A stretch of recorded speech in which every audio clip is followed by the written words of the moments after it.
how different is today's Occupy Parliament different from other demonstrations that have been held? Good morning and thank you. First and foremost, there is no protest or demonstration, a strike or a picket today. Today, as I indicated to the speakers of the National Assembly, the Senate, as well as the clerks, and this is more important, the Inspector General of the National Police, we are going to Parliament to speak with those 4 state officers who control the affairs of Parliament. There is no protest, and the number of people going there is 20. Now, what is our mission? We're going to indicate to the 4 state officers that the term of parliamentarians has come to an end today, the President of the Republic of Kenya having failed to dissolve Parliament, and 21 days which are implied by the law having lapsed. How different is today's event? Today's event is different because it deals with an issue that is anchored in the Constitution. It's not an idle enterprise. And all Kenyans must realize the magnitude of the controversy we are now facing. Remember, last week we indicated that there will be a constitutional crisis effective today if the President of the Republic of Kenya does not act in accordance with the advice given by the Chief Justice. It must also be understood that under Article 1 of the Constitution of Kenya, legislative power can either be exercised directly or through delegates. Parliamentarians are our delegates. Their term having come to an end, it is imperative that processes be put in place to enable the people of Kenya exercise delegate legislative authority directly, pending such a time as the President will do the needful to enable the by-election to be held as required under Article 261, Sub-Article 7 and 8 of the Constitution of Kenya. So are you confident that the conversation that you're going to be having with the leadership of Parliament, that is the Senate, the National Assembly, and other people who will be part of this conversation, that you can move through? We have extended an arm.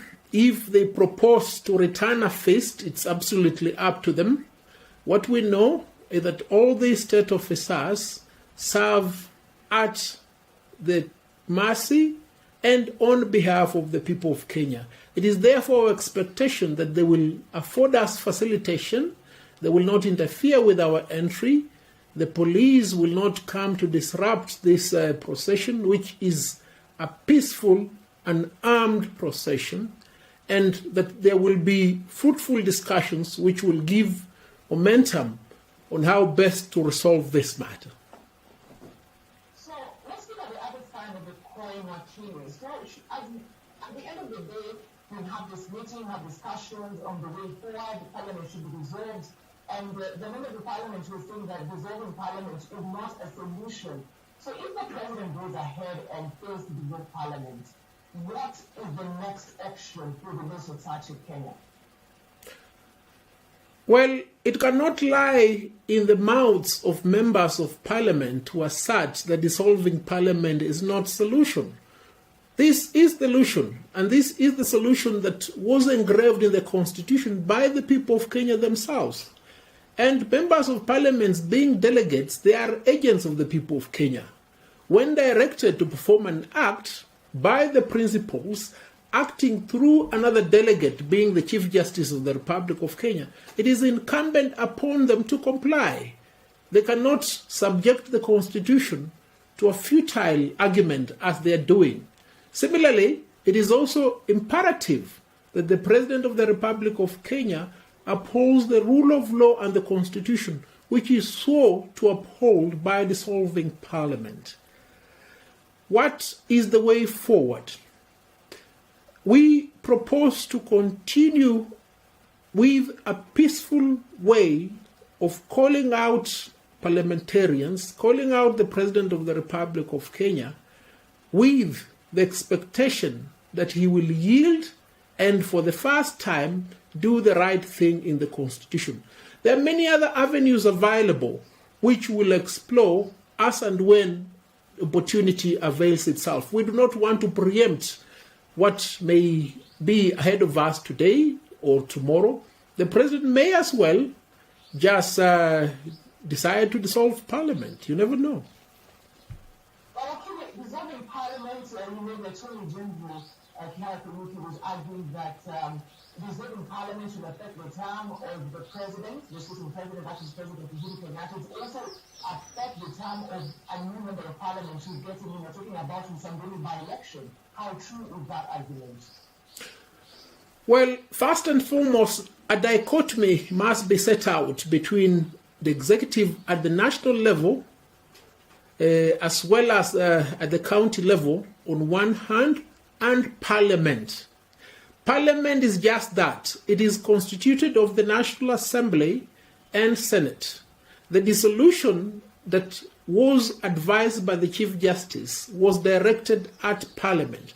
Why? Because the obligation to enact legislation that is intended to effectuate the two-third gender rule was on the shoulder of Parliament, not on the shoulder of the President, not on the back of the governor, not on the hands of members of the county assemblies.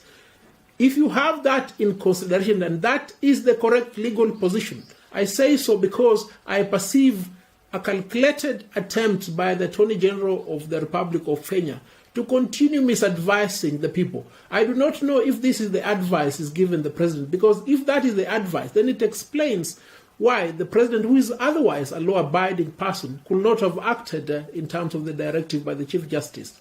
So the long and short of this is, the only election that will be held will be the election of members of the National Assembly and the Senate. It's quite unfortunate. Should that election happen immediately after the by-election of Msambweni, then the people of Msambweni will have to elect somebody. But it does not affect the term of the President. It does not affect the term of the executive insofar as it's constituted at the national level and percolated down to the county. But I was about to ask you that, because the country is still not ready for by-election. Because if all these members of Parliament and the members of the Senate Assembly are sent home parking, the same parking based on the ruling that was given by the advice that was given by the Chief Justice, Kenyans are not really ready for a by-election because of the financial situation that the country is facing right now, and also because of COVID-19. The point is this. Nobody is ever ready for the birth of a child, because after 9 months, the child must come out. It doesn't matter.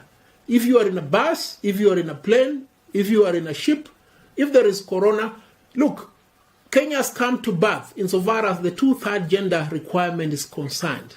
And if you interrogate your query much further, you will realize that what is put forth as the handicap is not a handicap. Colossal sums of public funds are being spent day after day. They are creating a super highway a super expressway from the airport to Westlands. Where is that money? The President of the Republic of Kenya went to France the other day. He came back with a lot of money. A lot of money is said to have been misappropriated towards alleviating the effects of COVID. The long and short is this: there is money, and lack of money cannot be an excuse for compliance with the constitutional provision. COVID cannot be an excuse for compliance with the constitutional provision. As COVID precluded these elected and appointed leaders from going about their business, it hasn't. Elections are being held in Tanzania. Elections are being held in the United States of America. Kenya cannot be an exception. These are excuses that must not be permitted to prevail, because the Constitution is supreme law, and the people of Kenya must realize when the Law Society of Kenya and like-minded people come together and ask for the rule of law and constitutionalism to prevail, we're not idlers, we're not busybodies. We stand for good. We want our children, their grandchildren, to live in a country that has peace and tranquility, where the tenets of democracy and good governance are the order of the day. So how is playing with me? Because, over the weekend, police vowed not to allow two fundraising functions that were to be presided over by Deputy President Uhuru on Sunday in Mumias East and Matundu constituencies, citing the COVID-19 pandemic and the loot-making security that were to be presided over by Deputy President Uhuru on Sunday in Mumias East and Matundu constituency, citing the COVID-19 pandemic and the loot-making security. So the officers, the past members of parliament and other leaders alleged to the people who had visited the two charities on Saturday ahead of the fund drive. Now, we need to see the footage. Deputy William Ruto was scheduled to conduct a fundraising on Sunday at Our Lady of Assumption in Bandalasi, a Catholic parish in Matumbo, and at St. Mary Catholic Church, Shianda in Northeast East. Organizers were shocked after they were notified that the events had been banned in line with COVID-19 protocols and on security grounds. This was a good risk. We have a security threat. The church leadership distanced itself from allegations that the two functions were political. Understand that LSP said to go to court just to have the court hear their argument. And so, here we go. So last week, the National Advisory Council warned that the nationals that the growing political temperature threatened the country's security in light of the Morana trial that claimed the life of two. The council issued a raft of measures directed by just aiming to quell the tension that targeted by the directive. Politicians will have to seek police approval 3 days before holding any gathering. So let's begin our conversation first before we delve deeper into this conversation about gatherings by different politicians. So today's move by LSK to go to court. Well, we are going to court in the next few minutes as we speak. This is the suit is finalized. We're not doing anything clandestine. Let the public know. Let the investigative and the espionage organs of the Republic of Kenya know that we are law-abiding people, and there is nothing clandestine. Now, having set out that background, this is the position. The Law Society will challenge the directive by the National Advisory Committee because that directive is not anchored in the Public Order Act itself and is not anchored in the Constitution. Why do I say so? Because way back in 1996, towards the election, the IPPG initiative made concessions that resulted in amendments to Section 5 of the Public Order Act, the effect of which no one was required to have permission before holding a meeting. All that one was required to do was to notify the local police commander of the fact that a meeting will be held in a particular place. And if that meeting was to be held in a public venue, for instance, Kasarani or Uhuru Park, then the officer will secure the place. And if the place is not available, then they will notify. What we see right now is a return to a period much worse than last year. It's a return to a period as far back as 96. But more importantly, it must be understood that Section 2 of the Public Order Act excludes certain meetings from the operation of Section 5. And these meetings are called excluded meetings. And one of the excluded meetings are impromptu meet the people tours by members of parliament and councillors. Now, look at how ridiculous that directive is. Can you preclude elected leaders from meeting their people? Another set of meetings excluded are meetings by professional bodies. For instance, the Law Society of Kenya is a registered society. You cannot preclude meetings of the Law Society of Kenya. You cannot preclude a protest or a procession by the Law Society of Kenya. It is on that basis, therefore, and further, bearing in mind that these so-called directives are being implemented discriminatorily and selectively in a manner likely to suggest that their sole purpose is to suppress the freedoms of expression, the freedoms of association by a particular group of people perceived to be holding a divergent opinion from that which is otherwise claimed to be popular. I was about to ask you that because from the explanation, it looks like you're agreeing with former member of parliament, Boni Khalwale, who's saying that ikiwa Raila anatembea, ikiwa Uhuru anatembea, in terms of the political meetings they've been holding, pia sisi tutatembea, Ruto pia atatembea, because it now looks like it's a directive that this politicians are looking at it as aimed at curtailing the deputy president. I'm not agreeing with Khalwale because that statement will be misconceived and trended to imply that I'm tanga-tanga. Look, I'm agreeing with the law and I'm agreeing with the people of Kenya. What is the law? The law cannot be applied selectively or discriminatorily. You cannot say you are banning a church fundraiser in Nyamira and Mumias Shanda for the reason that there is likely to be spread of COVID due to the crowding of people and for the security reasons, while at the same time you are allowing another gathering of even greater multitude of individuals to congregate in Bondo for the purposes of installing Raila Amolo Odinga as the successor to President Uhuru Kenyatta. Look, if anybody sees a problem with what we are saying, then that person is indeed the problem. So, are you confident that, because the government's argument is about maintaining law and order, there's been a lot of political intolerance, amongst politicians. So that is why they're arguing that this directives are necessary for the country to remain united in terms of cohesiveness. Yes, indeed. It is the responsibility of the government of the Republic of Kenya to maintain law and order. However, it is not the responsibility of police officers to compete with criminals in disobeying the law and causing anarchy and mayhem. We all saw what happened in Kenol in Murang'a the other day. Law and order deteriorated when police descended on innocent people who were seated peacefully, who were armed with batons, with tear gas and guns. Now, the security threat here can only be from the police. And I want my friend Hilary Mutyambaye to realize that not so long ago, his predecessor, Major Lee, was taken to the ICC. Why?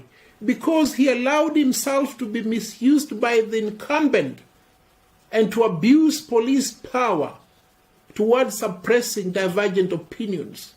These memories are still in our minds.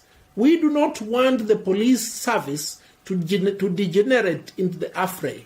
I can tell you without any fear of contradiction, these meetings are peaceful and they only turn chaotic when people are dispersed by the police. Right. And Wakili, in a minute, can you respond to this question? What is so happening in Nyamira? What is so happening in Murang'a and the directive that has been given by the government? Does this demean the office of the deputy president? Well, if a meeting of the deputy president of the Republic of Kenya can be disrupted, dispersed, and declared unlawful in the manner in which we saw, then we have reached the pinnacle of the disobedience of the rule of law and the violation of the Constitution. No transgression can exemplify more the failure of President Uhuru Kenyatta's administration. If the deputy president is not safe, why do you think you and I will be safe? And this should be an issue of great concern. I say so because I'm not a sympathizer of William Ruto, because William Ruto and Uhuru Kenyatta are jointly liable for the problems we are experiencing right now. I'm saying so as a spirited Kenyan who is mindful of the need for all of us to uphold the Constitution. And it should worry you if a bigger man is put in peril when he or she is innocent, what will happen to you, the smaller person? And it's for that reason, therefore, that Kenyans must take this opportunity and demand that the rule of law be upheld, at least for once. All right. Thank you so much, Nelson Harvey, the President of the Law Society of Kenya, talking to us about two important events that are happening in Parliament, Occupy Parliament, and also moving to the corridors of justice when it comes to that directive that was given by the government when it comes to warning politicians want to hold public rallies. But police instructed several political meetings visibly to be attended either by Deputy President William Ruto or his allies. They include a fundraiser in Nyamira and another in Mumias